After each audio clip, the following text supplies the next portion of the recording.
Navaratri gi manung channa Mera gi tarukni panba numitsi Bengal amadi Bharat ki nongsuktomda leibalam singi oina Durga Puja hauduna khwaidagi maru oiba numit ama oiri.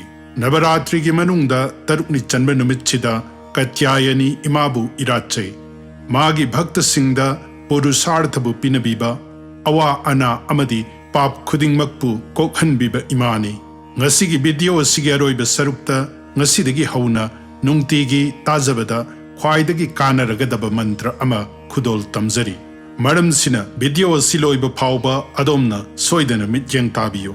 Matam amada Katyari sina matik magul lairaba machanupa ama pokhi.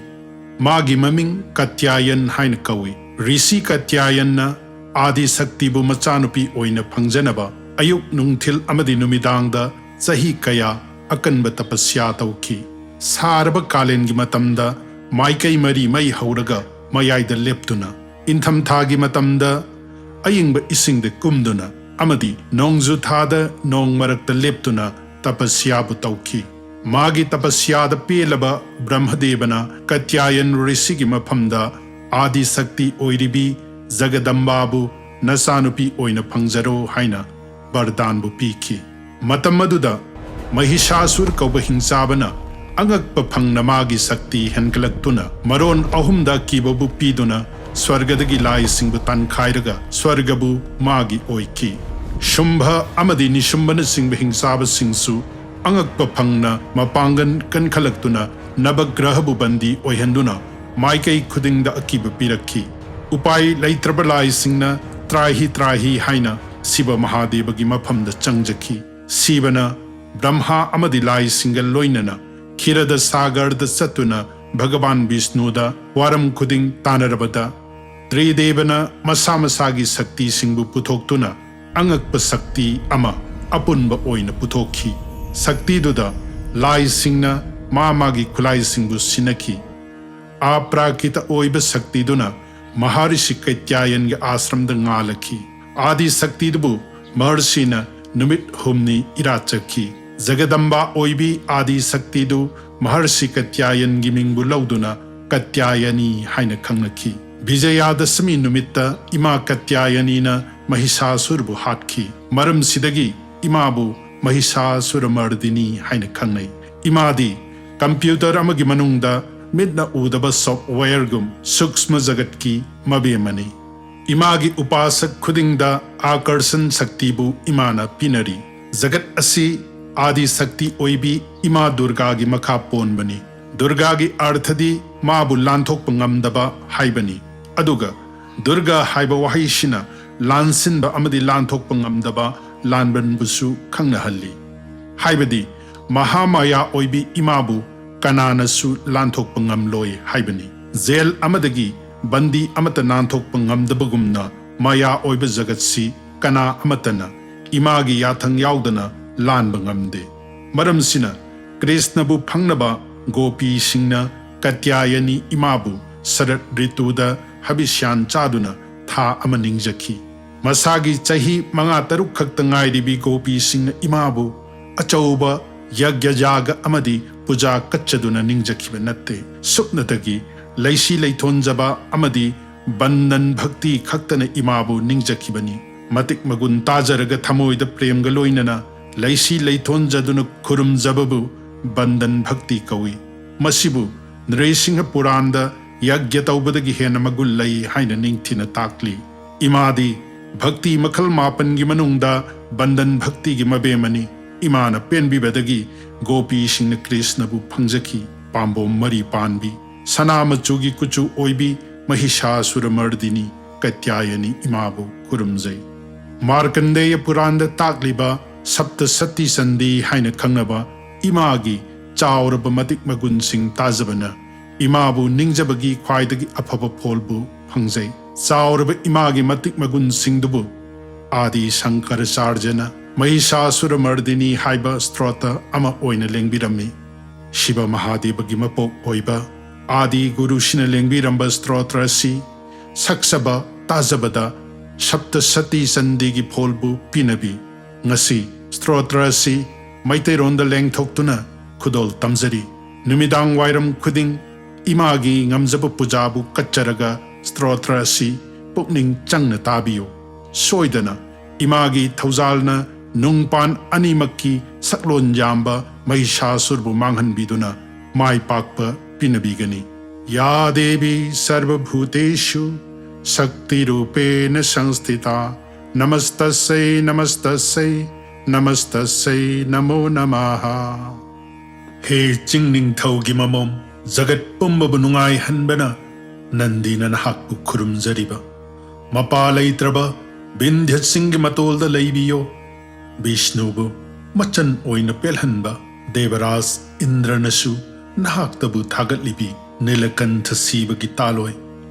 He Mahishasur Mardini Ningthiraba samgi benina koki leiteng oibi Singning thaugi mamomwo Nahaki joy oirasanu Joy oirasanu Lai sing the thauzalgi nongkhik nabiyo Durmukha amadi Durdhar kauba hingchaba bumanghanba Matam chuppada harau tayambi Maron ahumbu yoklibi Sibabu matam chuppada pelhanbi Aikoigi phattaba wakhal singbu manghanbiribawo Tamthiraba hingsaba singi langi lalaubu tabada Makhoibu manghannaba harauzabi Danugi macha tanapsing amadi Ditigi macha daita singi mapamda tamthibiyo Durmada kauba hingsaba buloishinba Shamudrage mamom Mahalakshmi oinasu khangnabi He Mahishasur Mardini Ningthiraba samgi benina koki leiteng oibi Singning thaugi mamomwo Nahaki joy oirasanu Joy oirasanu. He Zagat Mata Aigi imabu oiribiyo Kadamba upalgi bonda laibi Matam suppada harau tayamzabi Wanglaba amadi athoibe himaloi chingdonda laibiyo Natauna nahaki khohidagi suhena thumlabi Hingchaba singi ijat oiriba Madhu kaitababu loisinbi He Mahishasur Mardini Ningthiraba samgi benina koki leiteng oibi Singning thaugi mamomwo Nahaki joy oirasanu Joy oirasanu. Yeknabagi sagol samu singbu naikhaiduna Samugi naton sing amadi Tonglakliba rathi singbu machet chama thokna kaklibi Nahaki thauna pharba nongshana Samu singi mamaibu segairiba Chanda amadi mundabu Makhoigi lanmi singa loinana Nahaki khutlaina singkup sana manghanbi He Mahishasur Mardini Ningthiraba samgi benina koki leiteng oibi Chingning thaugi mamomwo Nahaki joy oirasanu Joy oirasanu. Pangduna napalbu tauriba hingsaba singbu manghannaba lengthok pirakpawo Mang taklaroidaba sakti ki mabema oibiduna Bhutanatha sibabu Nahaki paumi oihanbi Patraba amadi papi oiduna Karamlaba hingsaba singbu Nahaki hai singba amadi thaunana Irai laina manghanbi He Mahishasur Mardini Ningthiraba samgi benina koki leiteng oibi Singning thaugi mamomwo Nahaki joy oirasanu. Nafamda changjaraklaba yaknabagi nupi singi akibabusu manghanbi Maron ahumda aki akhang piriba hingsaba singi ngaksambu Nahaki trisunna kaklibi Dundubi kauba pungi Dumi dumi haibatalda Nahaki sakti na henkatuna Numit kumnamaikay sinna ngalibi He Mahishasur Mardini Ningthiraba samgi benina koki leiteng oiribi Singning thaugi mamomwo Nahaki joy oirasanu Joy oirasanu. Nahaki humkar khaktana Tamthiraba hingchaba dhumralo chanbu Maikhu mapai chama chama oina manghanbi Raktabizagi sakti amadi Magi ina laimaida tabadagi oirakpa Magumba khudingbu manghanbi Shumba amadi nishumbabu lanpamda ahuti piduna Bhut pret singbu harauhanbi He Mahishasur Mardini Ningthiraba samgi benina koki leiteng oibi Singning thaugi mamomwo Nahaki joy oirasanu Joy oirasanu. Lanpamda lirung tenbu maikai thungna samdhan taubada Kutki khuzina ningthijana lenglibi Amadi sanagi tendongdagi satpatena Yeknaba khuding mga kakpada Igumna ngangduna lanthengnaribi Maikai sinna koiriba Patraba khongmi Sagol samu amadi rathatongba yeknaba singbu manghallibi hey Mahishasur Mardini ningthiraba samgi benina kokki leiteng oiribi ching ningthaugi mamomwo nahakki joy oirasanu joy oirasanu tata tha thei na chingba talda laigi jagoi sabi singna sariba jagoi da harauzaribi ku kutha gadadha na chingba matra singda swargagi saisakpa singna saktiba isaida pukning lupsaribi mridangagi dhu dhu kuta dhimi dhimi na chingba luraba dhwanibu taduna lanphamda pukning chingsilebi he Mahishasur Mardini ningthiraba samgi benina kokki leiteng oiribi ching ningthaugi mamomwo nahakki joy oirasanu joy oirasanu jai jai lauduna amadi makhal makhagi stuti singna thagat nabagi mathakta job tauduna nahakki waribu dhyan tauribi jhana jhana zimi zimi haiba nungsiraba nahakki nupuragi khonjelna bhutanath sibabu pelhallibi amadi ningthiba suratalda natabara sibagi oida ardhanari swargi masakku lauribi he Mahishasur Mardini ningthiraba samgi benina kokki leiteng oibi ching ningthaugi mamomwo nahakki joy oirasanu joy oirasanu harauraba lai singna katpa leina leitengduna ningthizana ngaliba maithong amadi phajaraba saktambu luraba pukninga punduna mapa leitrabi amamba ahingi leiteng oiriba thabal gum ngaliba maithong amadi phajarabi misnana kasturi saji maksu amuba khoimuna leitadabagum leita handrabi mayabu sangdraba singnadi matam chupada nangtabu ningjaribi he Mahishasur Mardini ningthiraba samgi benina kokki leiteng oibi ching ningthaugi mamomwo nahakki joy oirasanu joy oirasanu lanphamda kalla kallaba rathi singi mal amadi thang tagi lanbu mityang taduna lanyaiduda khwaidagi athoibi oiribiyo bongi sadanbi nupi singna zilikabu shaktuna sabu koiraga jagoi sabagum napada angangba lei chinduna tengolduda ngalibi he Mahishasur Mardini ningthiraba samgi benina kokki leiteng oibi ching ningthaugi mamomwo nahakki joy oirasanu joy oirasanu yaton pareng ningthibi mapukning langlabi nupi singi ningnafam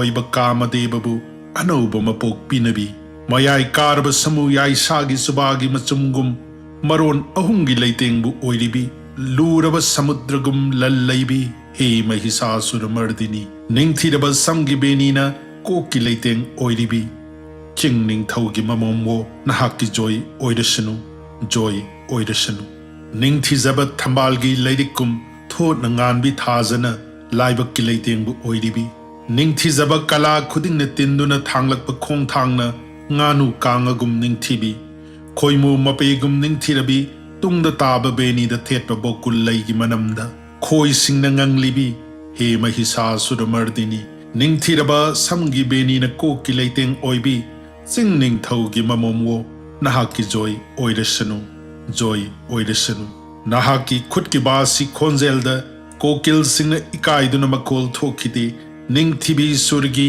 mabema amadi thaujalgi mabema su oibiyo singsang parengda pulinda singaloina na sanaba bhut amadi sabara ningol singi mayaida tampha oina ngantoibi he Mahishasur Mardini ningthiraba samgi benina kokki leiteng oibi ching ningthaugi mamomwo nahakki joy oirasanu joy oirasanu khwangda tholiba napugi phigena numittagi hena langliba ningthibi thabakna sumeruda leiba mayai kaba samugi chairungumbe nangi khongda khurumjariba lai amadi hingsaba singi kokki leitengdagi thaktorakpa mangalna khongi khongjilna thabalgum langlabi he Mahishasur Mardini ningthiraba samgi benina kokki leiteng oibi ching ningthaugi mamomwo nahakki joy oirasanu joy oirasanu thawan michak khudingbu namthaba ngamba surjadeva makna iratnabi nahakki damak sibagi macha kartikeyana तारकासुरग लांथेंगनबनी Ningthou सुरत अमदी समाधि कौब वैश्यना सभी कल्प समाधि the सोनकिब मंत्र the पेनबिब हे महिषासुर मर्दिनी निंगथिरब समगि बेनी न कोकि लेतेंग ओइबी सिंग निंगथौ गि ममोमबो nahakki joy oirasanu, joy oirasanu. Miyoiba khudingna nungtigi ningnariba he thaujal haibi, mangalgi masak oibi, sibagi sakti oibi, he kamala. Nangbu ningjabasingda Lakshmi imana thauzanbiba, nangi khongya khada changjarabada karigi athoibabu phangloidage, nahakbu thajajaraba bhakta singi kari arubabu lairibage, he Mahishasur Mardini ningthiraba samgi beni na koki leiting oibi, sing ningthaugi mamomo nahakki joy oirasanu, joy oirasanu. Nahakki mandirbu tirtha jol na nungtigi senglaba mahakto lairembi khudingna thauzanbi, he Mahasaraswati mangal khudingna tillabi nafamda changjari, he Mahishasur Mardini ningthiraba samgi beni na koki leiting oibi, sing ningthaugi mamomo nahakki joy oirasanu, joy oirasanu. Mapa leitana ningthibi nangbu darshan taujaraba mahakto khwaidagi laibak phabani, sibagi minglen na nahakki lanbu oiribi, he bhabati sibabu ikai khumnabana nahakki khudingmak oiribi, masi arepani madudi nahakki thaujalna oithoktaba haibadu leitabani, he Mahishasur Mardini ningthiraba samgi benina koki leiteng oiribi, sing ningthaugi mamomo nahakki joy oirasanu, joy oirasanu. Awa ana tarabasing amadi laitalairasingbu thauzanbiba, he Ima Uma aibu thauzanbiyo, he Mahalakshmi jagat pumbagi mama oibi, nangdi aigisu imani, he Shiva aibu chanbiduna athoiba oihanbiyu, thauzanbiyu devi, he Mahishasur Mardini ningthiraba samgi benina koki leiteng oibi, ching ningthaugi mamomo nahakki joy oirasanu, joy oirasanu.